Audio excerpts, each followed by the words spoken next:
you know? People walk through life with their eyes wide open, but still blind. Blind to the signs, blind to the whispers behind the chaos, blind to the little cracks forming right beneath their feet. Funny, isn't it? They keep chasing answers, screaming for signs, begging for clarity, while everything they need to see is already right in front of them. But here's the twist. You don't get to see it when you want to. No. You see it when you're meant to, and sometimes, just sometimes, it's not a coincidence you ended up here. Ah, now we're talking. When everything falls apart, people panic. They cry, they scream, they grab at the pieces like broken toys, trying to put things back the way they were. Desperate. Desperate to restore the illusion, but what if the chaos isn't destruction? What if it's revelation? What if it's not falling apart? It's falling into place. You see, people build their little lives on lies they can manage, relationships that feel safe, jobs that look respectable, routines that numb them just enough to forget they're dying inside. And when it all crumbles, when everything they trusted slips through their fingers, they say, "Why is this happening to me?" But maybe, just maybe, it's not happening to you. Maybe it's happening for you. Because let's be honest, if the truth came wrapped in silk and whispered sweetly, you'd ignore it, wouldn't you? You'd dismiss it, call it coincidence, bury it under distraction. But tear your life apart, strip you down to the bone, then maybe, just maybe, you'll finally look at what you've been pretending not to see. That friend you swore was loyal but always smiled a little too wide when you were in pain. That lover who spoke of forever but only showed up when it was convenient. That career you convinced yourself was your calling, but drained your soul more than it ever filled it. You saw it. Oh, you saw it. But you didn't want to believe it. So life, fate, or something far bigger had to rip the mask off for you. Funny thing is, you think you're breaking, but you're waking. The problem is never that the world is falling apart, it's that the veil is lifting. The act is over. The curtains are pulled back, and there you are, standing in the ruins, finally seeing the truth in its raw, messy, uncomfortable form. Not the polished version you rehearsed in your mind, not the sanitized story you told yourself to sleep at night. No, the real story. The one you were too scared to face. The one that's been whispering in your ear for years, waiting for you to stop pretending you didn't hear it. But people don't want truth. They want comfort. They want routine. They want the illusion that everything is fine, even when their soul is rotting beneath the surface. So when the illusion starts cracking, they panic. But me, I say, good. Let it crack, let it shatter, let it burn to the ground, because only in the ashes do people finally notice what they've been blind to all along. Only when everything they thought was real disappears do they finally start asking the right question. And those questions, they're dangerous. They shake you. They haunt you. They strip you bare. What if you weren't supposed to stay in that relationship? What if that job was killing your spirit? What if the people you trusted were always waiting for you to fail? What if that silence wasn't abandonment, but protection? What if the loss was the lesson, the betrayal, the teacher? What if every piece of your pain was a carefully crafted invitation to see what you were never willing to look at before? But no one wants to hear that. It's easier to blame, easier to cry, "Why me?" than to whisper, "What is this showing me?" But deep down you feel it, don't you? that pull, that shift, that strange, eerie clarity in the chaos, that quiet voice beneath the noise saying, look closer, because what you're losing, maybe it was never really yours. Maybe it was borrowed. Maybe it was a prop in a story that's finally ending. And now the real story begins, but only if you stop trying to rebuild what was never meant to last. Only if you stop trying to paint over the cracks. Only if you dare to stare into the mess and say, okay, show me what I wasn't willing to see. But that takes guts, that takes madness, that takes the kind of courage most people run from. Because truth, real truth, doesn't soothe you, it confronts you. It cuts you open and dares you to bleed for something bigger than your ego. It ruins your favorite narratives, tears down your perfect little plans, and exposes the rot you've been living with in silence. But once you see it, really see it, you can't go back. You can't unsee. You can't unfeel. You can't return to pretending. And that's where the real transformation begins. Pain. Ah, the great teacher that no one wants to meet. Everybody wants lessons, but nobody wants the bleeding. They want wisdom without the wounds, strength without the suffering, clarity without the chaos. But life, real life, doesn't work like that. See, pain, it's not the villain they told you it was, it's the messenger. The quiet knock on the door before the storm kicks it down. It doesn't come to destroy you, it comes to show you, to uncover what you've hidden, to drag into light what you've buried so deep beneath your smile, your schedule, your self-delusion. But no, people don't like that. They label it punishment, karma, bad luck, divine cruelty. Why me, they scream, fists to the sky, tears in their throat. But the real question they never dare ask is, what am I supposed to see? Because pain, it doesn't knock without purpose. It's precise, calculated. It finds the softest part of you and presses hard until you stop pretending you're fine, until the masks fall off and you finally listen. You see, pain doesn't show up for no reason. It's not chaos. It's instruction. You think you're being broken, but you're being reshaped, refined, peeled layer by layer until your soul has no choice but to confront what your comfort kept hidden. Maybe it's that lie you kept telling yourself, I'm okay, when you weren't. Maybe it's the people you surrounded yourself with who loved the mask, not the face underneath. Maybe it's the path you chose that felt safe but silently suffocated your spirit. Pain doesn't show you these things with gentle whispers. It screams them in your bones. And you want to run, don't you? Oh, everybody does.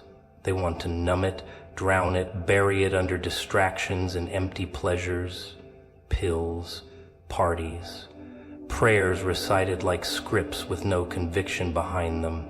But pain doesn't leave when you ignore it. It grows. It mutates.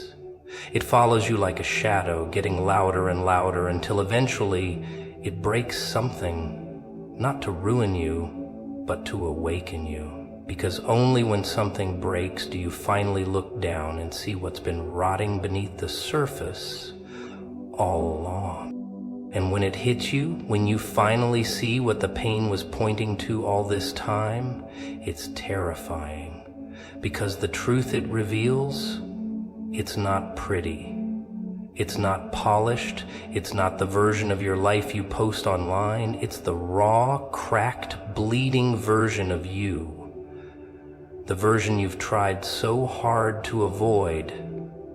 Not in the fake strength you wear like armor, but in the wounds you tried to hide. Because those wounds, They don't just hurt, they speak. They tell you what needs to change, what needs to die, what needs to be reborn.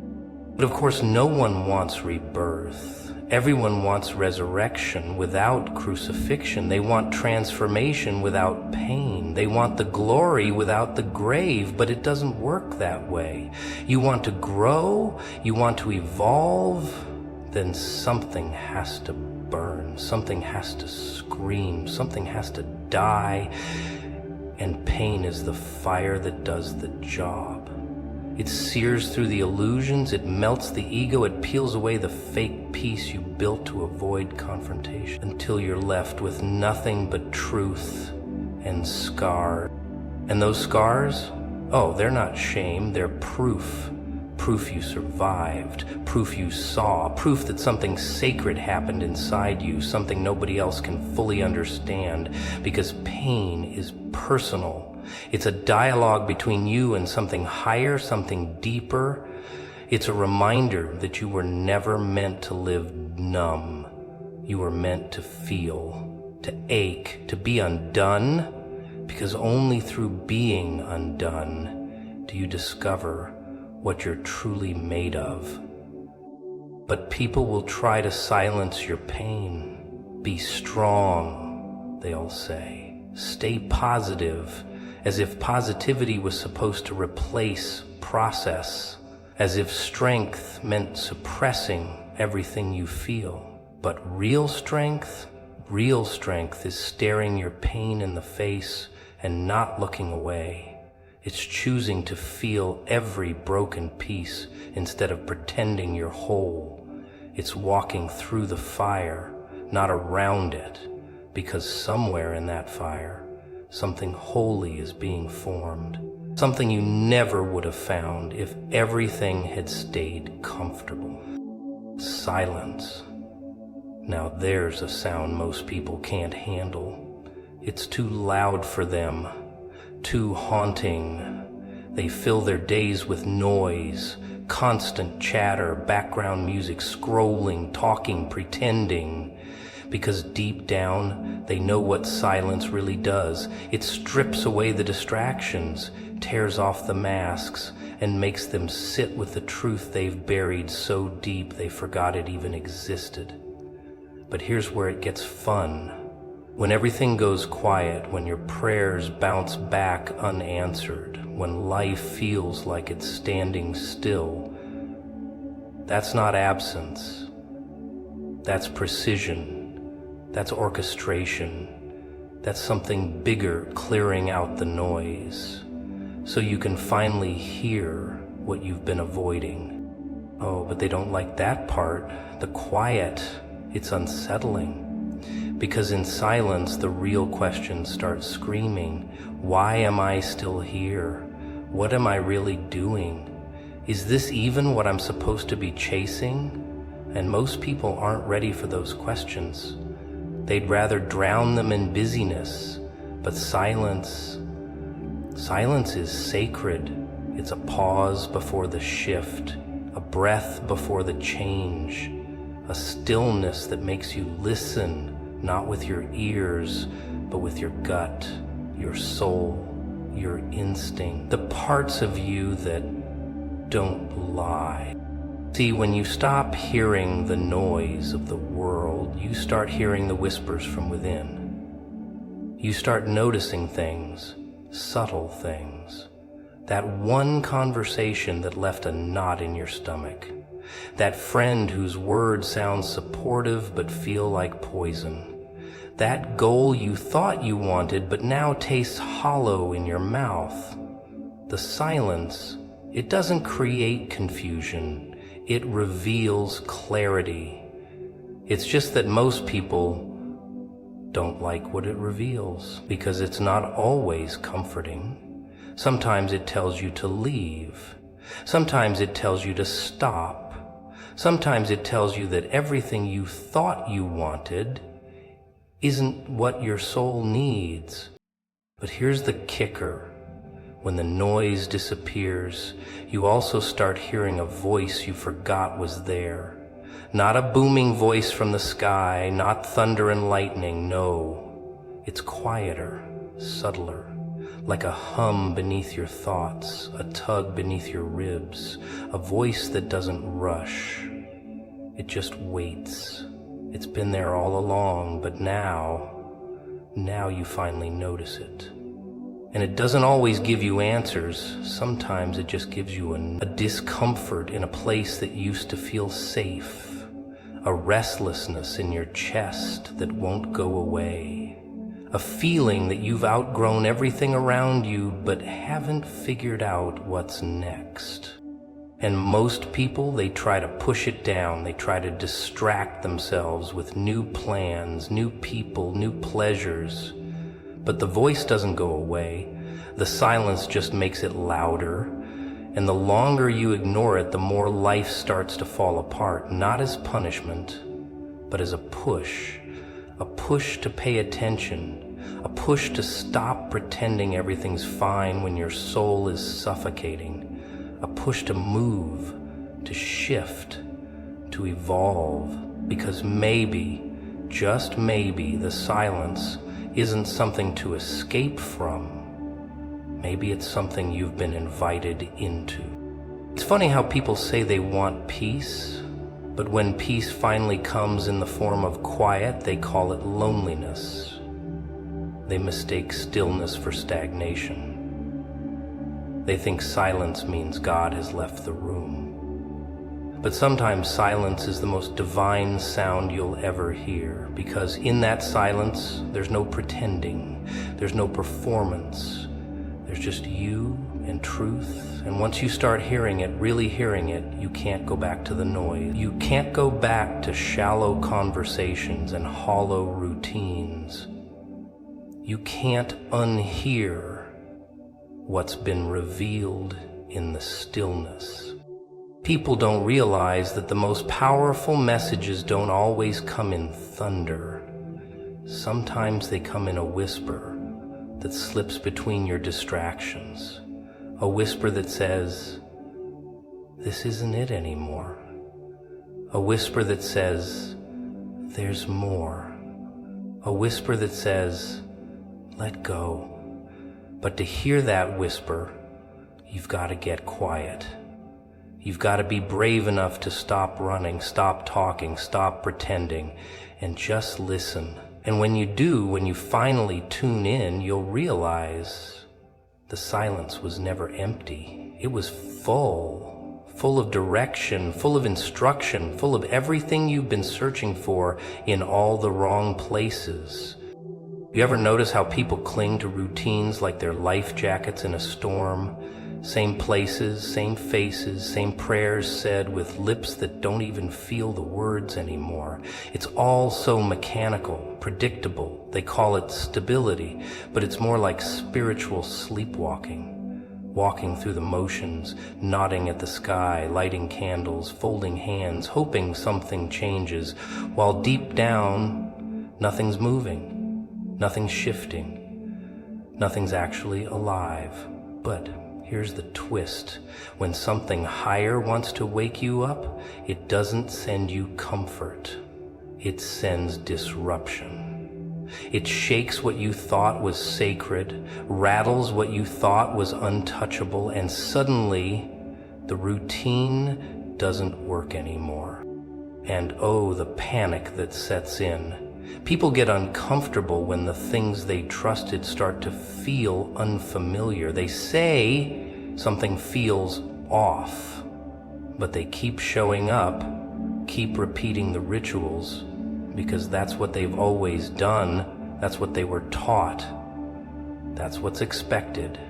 But somewhere behind that uneasy feeling, there's a message, a shift, a whisper that says, this isn't where you're supposed to be anymore. And that whisper, it doesn't always come with a reason. It just gnaws at you. Every prayer feels empty. Every gathering feels hollow. And yet, you stay.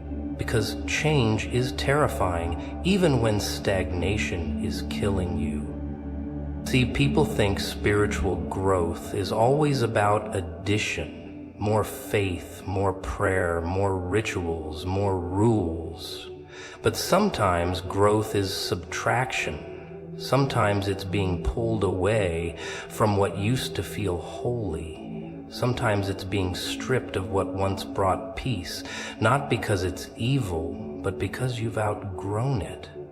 Because what once connected you to the divine has become a cage. And cages can be beautiful, decorated with scripture, tradition, familiar songs, comforting faces. But a cage is still a cage, even if you built it in God's name. And when it's time to break out, life gets weird. Things start crumbling. You feel disconnected, confused, maybe even guilty. You start asking questions you were told never to ask. You start feeling things that don't make sense. The very things that once gave you comfort now feel suffocating. And while others keep dancing in the same circles, you're stuck standing still, wondering if you're broken, but you're not. You're just waking up. You're just shedding the skin that no longer fits. You're being called into something deeper, something wilder, something less polished and more raw. But that kind of transition doesn't come with applause. It comes with isolation, doubt, restlessness. People will look at you like you've lost your mind. They'll say you're drifting. They'll say you're turning away, but what they won't see is that you're actually turning inward, listening closer, feeling more, reconnecting with the voice beneath the noise. The voice that isn't bound by buildings or ceremony. The voice that doesn't need a script to speak truth. The voice that's been calling you away, not from faith, but from formality. Not from God, but from the things that started to replace God. But people don't like that kind of freedom. It's messy. It doesn't fit in a schedule. It doesn't look holy on the outside. It doesn't come with titles or approval or neatly packaged belief systems. It's unpredictable, wild, and yet it's real. It's alive. It doesn't ask you to perform. It invites you to be. And once you taste that kind of connection, you'll never be satisfied with the empty routines again. You'll never again confuse attendance with presence, or noise with meaning, or ritual with transformation.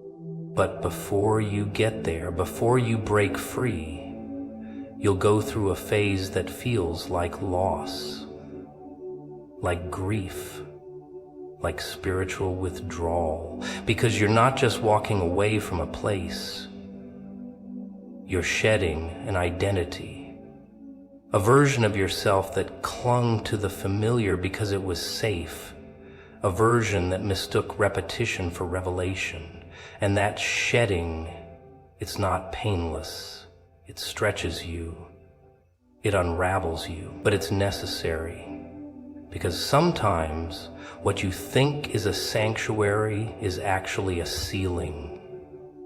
And growth, real growth, will always push you to tear through it, even if it means walking out with trembling hands and a heart full of questions. Isn't it funny how people talk about God like he's locked inside four walls, like he punches a time card every Sunday, waits patiently in a corner while the songs play, and then goes back into hiding till the next ritual starts? Like he only listens if you're wearing the right clothes, saying the right words, sitting in the right pew. People have made him so small, manageable, tame, like a polite guest at their ceremonies, bowing his head with them, nodding at their rehearsed speech. But here's the twist. They've boxed up the infinite. They've dressed up the wild. They've turned thunder into echo, spirit into script, truth into tradition, and they call it worship. But what happens when he refuses to stay in the box? What happens when he shows up where they said he wouldn't? What happens when you feel him strongest, not in the silence of a stained glass cathedral, but in the chaos of your bedroom floor, knees pressed to the ground, tears burning your skin, heart torn open in places no one can see? What happens when the loudest message you hear doesn't come from a preacher on stage, but from a whisper you can't explain? Something so raw, so personal, so piercing, it makes your bones ache. That's when things start to get messy, because you start realizing he's not bound by the structure. He's not trapped behind pulpits and choir robes. He doesn't need an audience or applause. He doesn't even need your perfect little schedule of devotions.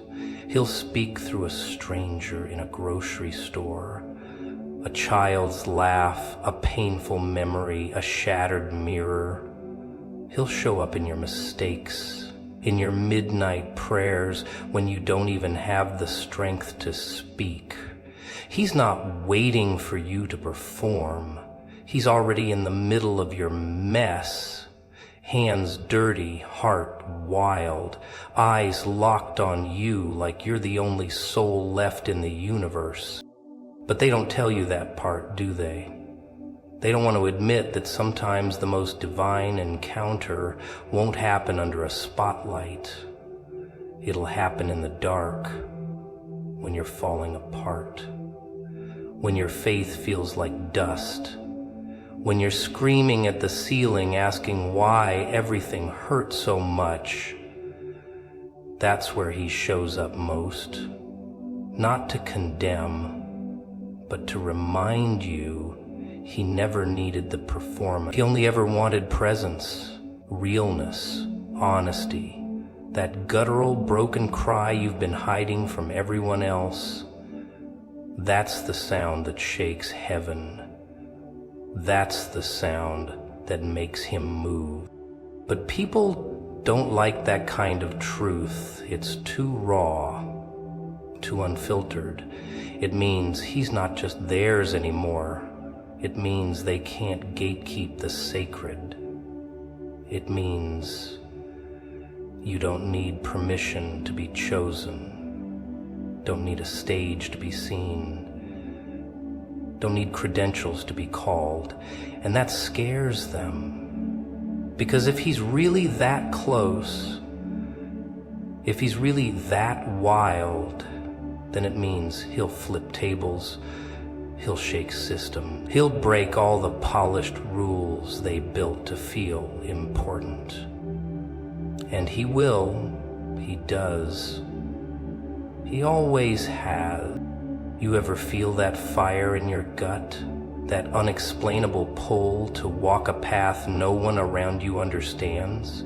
That feeling like you're being stretched, called, broken open for something bigger? That's not delusion. That's not rebellion. That's movement. That's him. That's the voice they tried to drown out with doctrines and routines, but it's louder than ever, and you're hearing it, feeling it, even when you're not sure what to do with it, even when it scares the hell out of you, especially then. You don't need a perfect life for him to walk with you.